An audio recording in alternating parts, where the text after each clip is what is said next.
So yun guys, time check. Anong oras na po tayo, ma'am?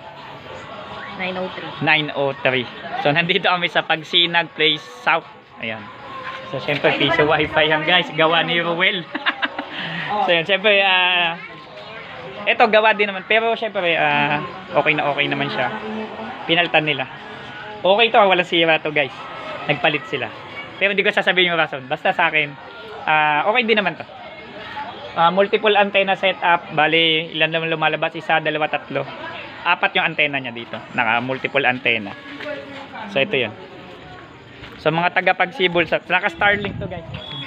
May ilaw doon sa taas, hindi masyado kita ba? Hindi masyado kayo, no?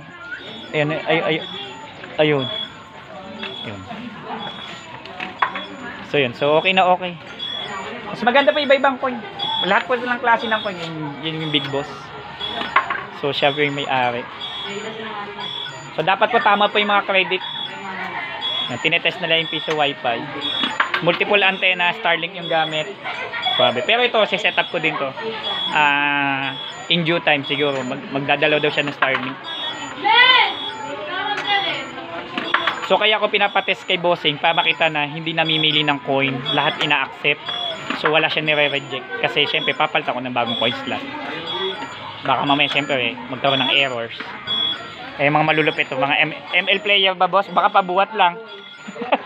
Mga pabuhat lang. Mamaya may makikita nyo mukha nyo. I-upload ko yan. Ayun ang mga addict sa ML. Tapos com shop din. Com shop din to. Ito lang yung pinakalumang piso. Balik tayo nyo po kabilang side.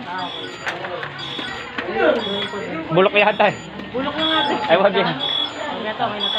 Pero lahat naman po, maghulig din po kayo ng ganyan din na coin. So yun, okay na siya. Thank you. PC mo gawa mo, don't forget to subscribe. Maraming salamat. Ay si Tutoy. Shout out Tutoy, pinakamalupit, gabing-gabi na.